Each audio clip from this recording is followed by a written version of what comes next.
नमस्कार दोस्तों, स्वागत है आप सभी का सीयूईटी कंसेप्ट के ऑनलाइन लर्निंग प्लेटफॉर्म में। तो प्यारे बच्चों, कैसे हो आप सब? उम्मीद करते हैं आप सब बहुत ही बढ़िया होंगे। दोस्तों, आज हम लोग जो डिस्कशन करने वाले हैं आपके सामने वो है, जैसे कि आप देख पा रहे हो, बिजनेस स्टडीज़ का सिलेबस क्या है।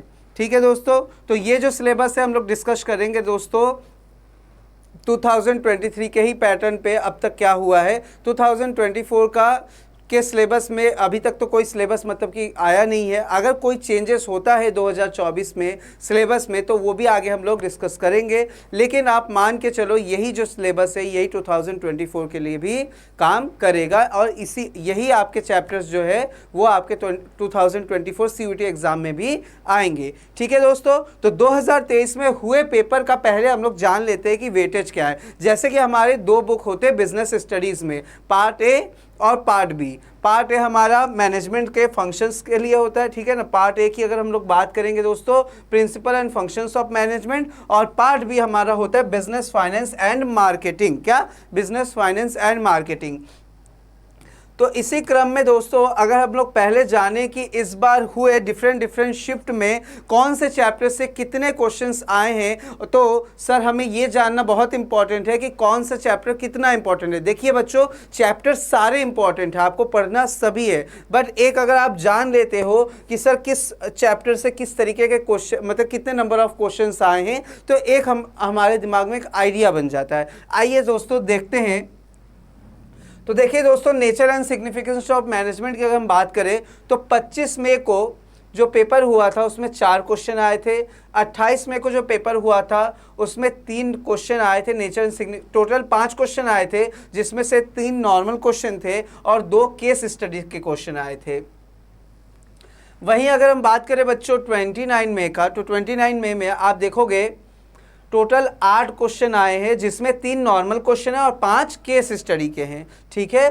वही 30 मई की बात करें तो 3 क्वेश्चन, 1 जून में 2 क्वेश्चन देखे गए हैं, 2 जून में 3 क्वेश्चन और 7 जून को 3 क्वेश्चन देखे गए हैं।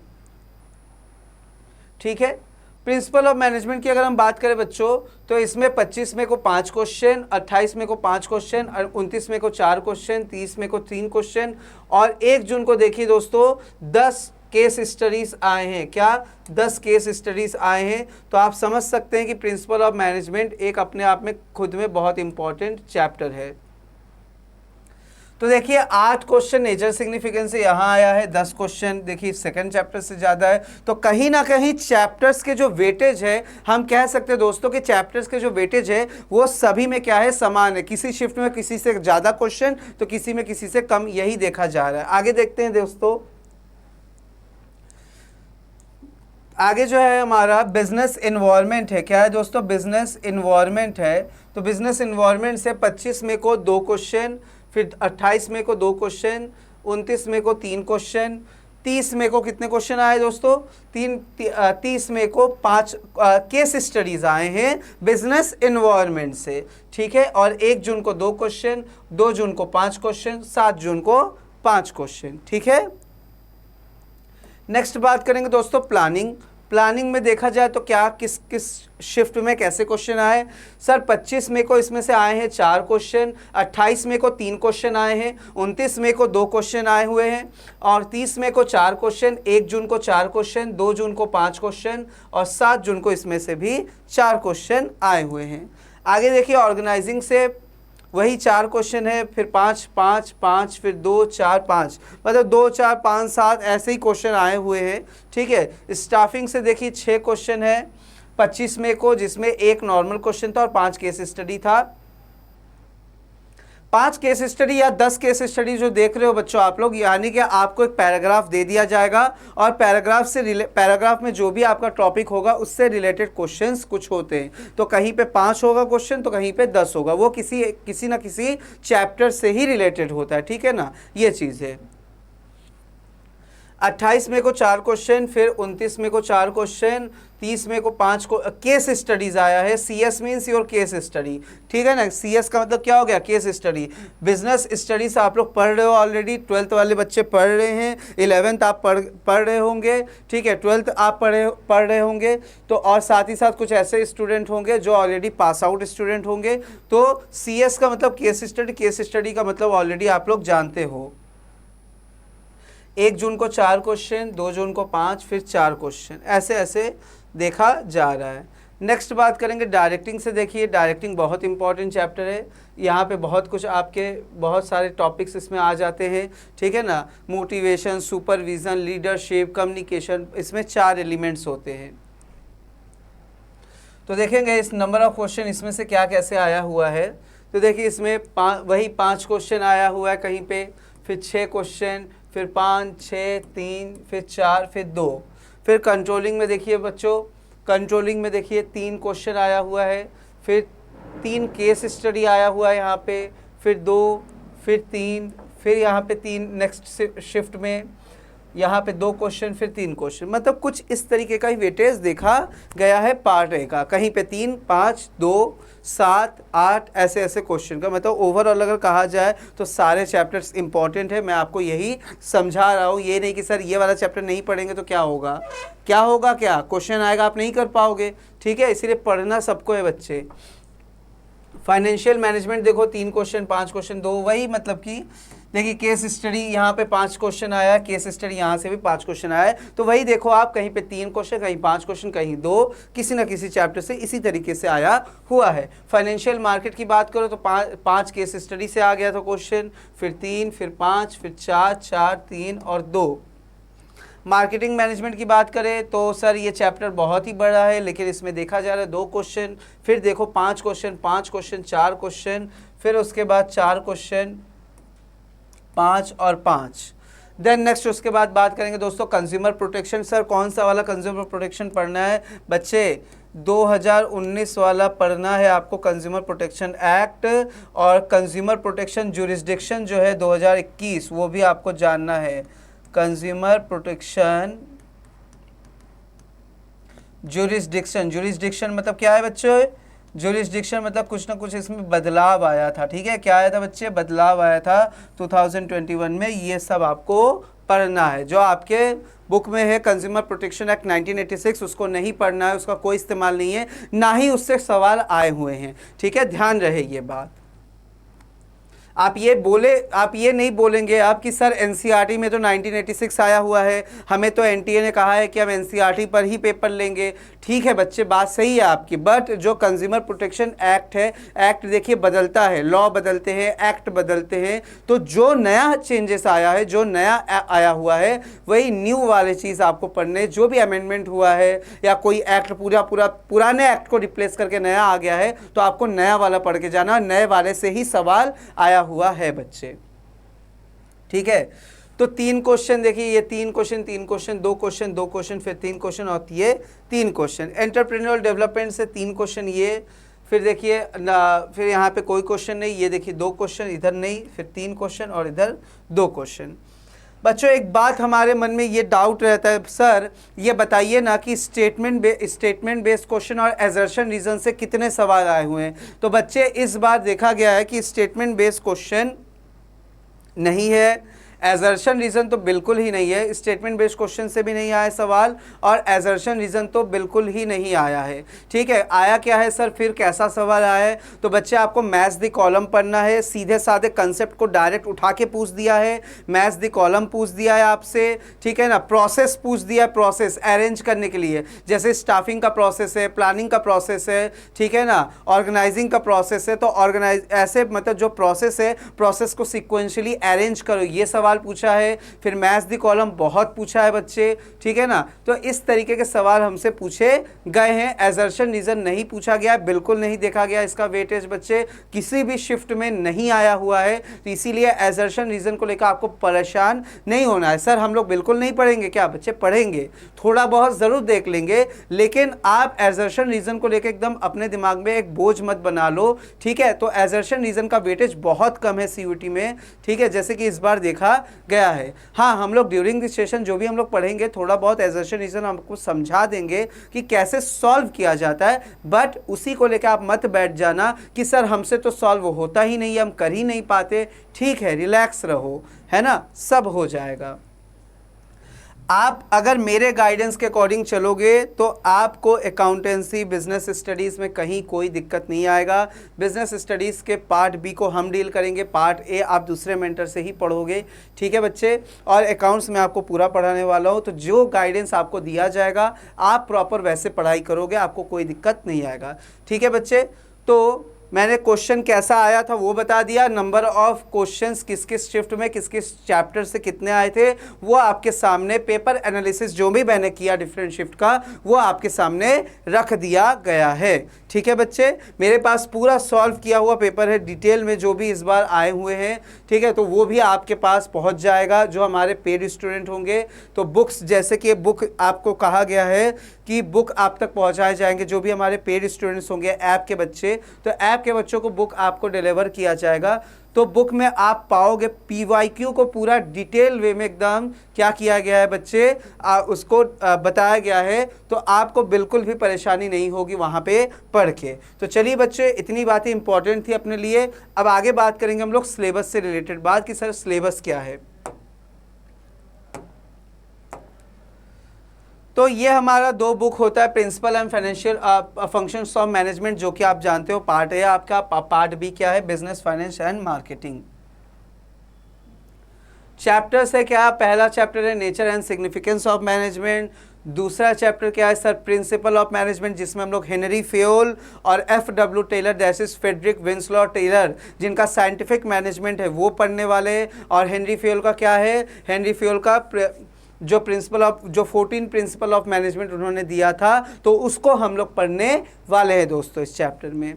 ठीक है, तीसरा चैप्टर जो है बिजनेस इन्वायरमेंट, चौथा आपका प्लानिंग, देन नेक्स्ट उसके बाद ऑर्गेनाइजिंग को हम लोग पढ़ेंगे दोस्तों। इसमें आप ऑर्गेनाइजिंग स्ट्रक्चर को पढ़ोगे, फंक्शनल स्ट्रक्चर, डिविजनल स्ट्रक्चर क्या होता है ये आप जानोगे, फिर स्टाफिंग है, देन नेक्स्ट डायरेक्टिंग आपको पढ़ना है बच्चे, फिर कंट्रोलिंग। ये है हमारा पार्ट है जिसमें हमें 8 के 8 चैप्टर पढ़ने हैं। बात करेंगे पार्ट बी का, तो पार्ट बी में बिजनेस फाइनेंस, जिसको हम फाइनेंशियल मैनेजमेंट कहते हैं। फाइनेंशियल मैनेजमेंट में ही फाइनेंशियल मैनेजमेंट चैप्टर है, उसी को ही बिजनेस फाइनेंस कहा गया है, वो हम पढ़ेंगे। फिर financial market, different type of money market, capital market instruments, financial market क्या होता है, सेबी क्या होता है, स्टॉक एक्सचेंज क्या है, वो सब हम लोग फाइनेंशियल मार्केट में पढ़ने वाले हैं बच्चों।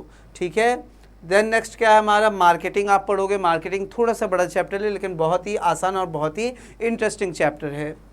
देन नेक्स्ट हम लोग पढ़ेंगे कंज्यूमर प्रोटेक्शन एक्ट, जो कि मैंने आपको बता दिया 2019। फिर हम लोग पढ़ेंगे आखिरी चैप्टर एंटरप्रेन्योरशिप डेवलपमेंट, जो कि आपके साइड बुक में नहीं होता है। पूनम गांधी या संदीप गर्ग नॉर्मली आप लोग फॉलो करते हो क्लास 12th में, उसमें नहीं होता है ये, लेकिन NCERT में है, तो हम लोग NCERT के ही बेस पे पूरा पढ़ाई अपना करेंगे, क्योंकि आपका जो NTA है वो NCERT के बेस पर ही आपका एग्ज़ाम लेता है। ठीक है, टोटल मिला के बात यही कर ले बच्चे कि हम लोगों को क्लास 12th का ही सिर्फ पढ़ना है बिजनेस स्टडीज़, क्लास 11 का बिजनेस ऑर्गेनाइजेशन नहीं पढ़ना है आपको। ठीक है, चलिए आगे एक एक चैप्टर को डिटेल में देख लेंगे बच्चे। Nature and significance of management में क्या पढ़ना है अपने को, मैनेजमेंट के कंसेप्ट पढ़ेंगे, ऑब्जेक्टिव इंपॉर्टेंस, प्रबंध का अवधारणा, उद्देश्य, महत्व। फिर nature of management, management as a science है कि आर्ट है कि प्रोफेशन है, प्रबंध की प्रकृति कि क्या पेशे के रूप में देखा जाता है कि विज्ञान के रूप में देखा जाता है कि कला के रूप में इसको देखा जाता है। Level of management top, middle, supervisory level. ठीक है ना, ये लेवल्स ऑफ मैनेजमेंट यहाँ पे हम लोग पढ़ेंगे। नेक्स्ट मैनेजमेंट के फंक्शंस को पढ़ेंगे। ठीक है ना, planning, organising, staffing, directing, controlling क्या होता है ये।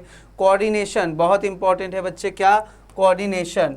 ठीक है, हमें और आपको भी कोऑर्डिनेशन बना के चलना पड़ेगा जब हम लोग अपने सेशन को स्टार्ट कर देंगे, पढ़ाई को स्टार्ट कर देंगे। ठीक है, तो जो हम पढ़ाए वही आपको पढ़ाई करना है, जिस तरीके से हम बताएंगे आपको उसी तरीके से आपको पढ़ाई करना है। तो एक कोऑर्डिनेशन हमारे और आपके पढ़ाई में होनी चाहिए। ठीक है, वैसे ही एक संस्था में, एक ऑर्गेनाइजेशन में भी, एक कंपनी में भी और किस तरीके से कोऑर्डिनेशन लाया जाए। कोऑर्डिनेशन मतलब सबको एक साथ करना, सबके साथ तालमेल बैठाना, मेरा काम आपका काम किस तरीके से तालमेल बैठाया जाए ताकि हम मेरा और आपका काम स्मूथ वे में परफॉर्म होता रहे, दैट इज कॉल्ड बच्चे क्या, कोऑर्डिनेशन।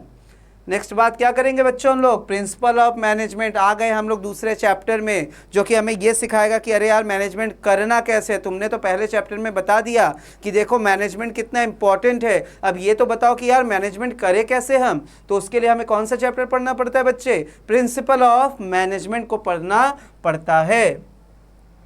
प्रिंसिपल ऑफ मैनेजमेंट में हम लोग क्या पढ़ेंगे बच्चे, तो प्रिंसिपल ऑफ मैनेजमेंट में हम लोग पढ़ेंगे मीनिंग, नेचर एंड सिग्निफिकेंस को पढ़ेंगे, ठीक है ना।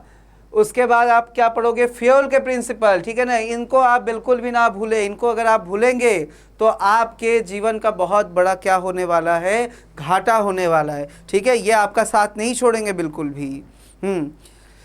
तो फ्यूल हो या टेलर हो, ठीक है, ये दुनिया का साथ बहुत पहले ही छोड़ दिए, मतलब दुनिया से बहुत पहले ही अलविदा कह दिए, लेकिन ये हमारे और आपके साथ को कभी, हमारे और आपका साथ कभी नहीं छूटने वाला इनसे, क्योंकि ये बहुत इम्पॉर्टेंट है हेनरी फ्यूल और टेलर साहब को जानना और इनके बारे में पढ़ाई करना कि भाई इन्होंने क्या योगदान दिया मैनेजमेंट के प्रिंसिपल में, सिद्धांत में, ठीक है। आज भी हम क्यों इनके मैनेजमेंट के प्रिंसिपल्स को या साइंटिफिक मैनेजमेंट को क्यों मान के चलते हैं, कहाँ तक ये इम्पोर्टेंस है।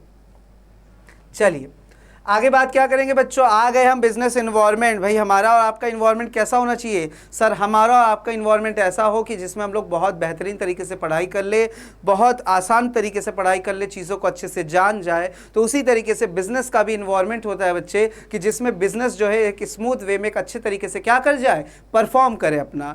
तो इसी क्रम में हम जानेंगे क्या भाई बिजनेस इन्वायरमेंट में, तो बिजनेस इन्वायरमेंट में आप जानोगे मीनिंग, उसके इंपॉर्टेंस, डायमेंशन, भाई कौन कौन से डायमेंशन है, ठीक है ना, मतलब कौन कौन से बिजनेस इन्वायरमेंट के डायमेंशन कौन कौन से हैं, जिसको कि हम क्या कह सकते हैं, आयाम, ठीक है ना।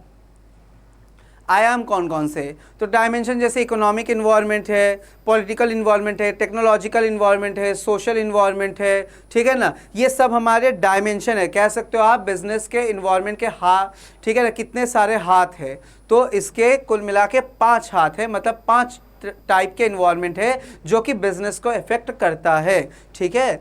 चलिए फिर हम लोग अलग अलग जानेंगे कि इकोनॉमिक इन्वायरमेंट क्या होता है, पॉलिटिकल इन्वायरमेंट क्या होता है, सोशल इन्वायरमेंट क्या होता है। उसी तरीके से बच्चे उसी क्रम में आप पढ़ोगे इकोनॉमिक इन्वायरमेंट। इंडिया में इकोनॉमिक इन्वायरमेंट मतलब जो आर्थिक अर्थव्यवस्था थी, इकोनॉमिक इन्वायरमेंट वो इंडिया में कैसी थी, गवर्नमेंट ने क्या क्या पॉलिसी लाया था इसको चेंज करने के लिए। भारत में आर्थिक पर्यावरण, उदारीकरण, निजीकरण और वैश्वीकरण की नीतियाँ को अपनाने के विशेष संदर्भ में व्यापार और उद्योग पर सरकारी नीतिगत परिवर्तनों का प्रभाव, ये हमें जानना पड़ेगा, ठीक है। चलिए आगे देखेंगे बच्चे, आ गए हम लोग प्लानिंग पे। तो वही हम लोग की भी प्लानिंग चल रही है 2024 के लिए कैसे पढ़ाई करना है। तो बिजनेस को भी ऐसे ही प्लानिंग करना पड़ता है कि अगर एक सक्सेसफुल बिजनेस चलाना है तो क्या क्या हमें करना पड़ेगा और क्या क्या करना पड़ेगा, यानी कि हमें प्लानिंग करना पड़ेगा। तो प्लानिंग कैसे करते हैं, किस तरीके से आप बेहतरीन एक प्लान बना सकते हो, तो उसके लिए आपको जानना पड़ेगा भाई प्लानिंग क्या होता है, इसका फीचर क्या है, इंपॉर्टेंस क्या है, लिमिटेशन क्या है और प्रोसेस क्या है, कैसे हम प्लान तैयार करें, कितने तरीके के प्लान होते हैं, ठीक है ना, objective, strategy, policy, procedure, method, rule, budget, programme, ठीक है बच्चे। Next organising, meaning and importance, ठीक है ना, अर्थ और महत्व, meaning and importance, step in the process of organising, संगठन प्रक्रिया में कदम, structure of organisation, functional and divisional, संगठन की संरचना, फॉर्मल एंड इनफॉर्मल ऑर्गेनाइजेशन पढ़ेंगे हम लोग बच्चे। फिर उसके बाद क्या पढ़ेंगे, डेलीगेशन, ठीक है ना। डेलीगेशन क्या मतलब होता है बच्चे, बांट देना। जैसे हम लोग पढ़ेंगे ना डेलीगेशन ऑफ अथॉरिटी, ठीक है, किसका डेलीगेशन होता है, कौन सा चीज़ हम बांट सकते हैं, अथॉरिटी बांट सकते हैं, रिस्पॉन्सिबिलिटी बांट सकते हैं कि अकाउंटेबिलिटी बांट सकते हैं। तो इसको हम लोग पढ़ेंगे और किसको हम लोग डिस्ट्रीब्यूट नहीं कर सकते, ठीक है। देन आ गया डिसेंट्रलाइजेशन। अब बात होती है सर डेलीगेशन मतलब भी वही होता है कि अपने पावर को क्या करना, डिस्ट्रीब्यूट करना, डिसेमिनेट करना, और डिसेंट्रलाइजेशन भी तो वही होता है। बट बच्चे डिसेंट्रलाइजेशन एक क्या है, एक वाइडर कंसेप्ट है। डिसेंट्रलाइजेशन मींस जब हम अपने अथॉरिटी को फुल्ली सारे लेवल्स में डिस्ट्रीब्यूट कर दें, this is called your decentralisation. और डेलीगेशन क्या है, जब हम अपने जस्ट इमीडिएट सबऑर्डिनेट को अपने पावर्स का कुछ हद तक अपने पावर्स को क्या कर रहे हैं, डिस्ट्रीब्यूट कर रहे हैं, ठीक है ना, डेलीगेट कर रहे हैं। तो delegation is a part of decentralisation and decentralisation is a wider concept, ये हम कह सकते हैं। चलिए इसको हम लोग डिटेल कहाँ पढ़ेंगे, जब हम लोग आगे पढ़ाई करेंगे डिटेल में। डिफरेंस हमें पढ़ना है डेलीगेशन डिसेंट्रलाइजेशन का, जो कि अभी हम आप लोगों को बताएं। स्टाफिंग मीनिंग नीड इंपॉर्टेंस पढ़ना स्टाफिंग का, स्टाफिंग के parts, human resource management, step देखिए स्टेप सबका पढ़ना। इस बार 2023 में स्टेप भर भर के आए बच्चे, प्रोसेस भर भर के आया। हम आपको ये नहीं कहेंगे ये भी पढ़ना है, इसमें से भी सवाल आया, सवाल सबसे आया है। जितने भी यहाँ पे आपको दिख रहे हैं कि हर चैप्टर में कौन से क्या क्या पढ़ना है, कहीं nature, significance, characteristic, process, limitation, types, ठीक है, तो इन सभी से सवाल आया है। हम आपको ये नहीं कहेंगे इसमें से भी सवाल आया है, उसमें से भी सवाल आया है। बोल एक शब्दों में मान के चलिए सारे टॉपिक से, जिस चैप्टर में जितने भी टॉपिक्स हैं उन सारे टॉपिक से किसी ना किसी शिफ्ट में ज़रूर सवाल आया हुआ है बच्चे, ठीक है। तो इसी बात को मान के चलिए, ओवरऑल बस यही है कि आपको पूरा पढ़ाई करना है जो भी हमारे सिलेबस में है।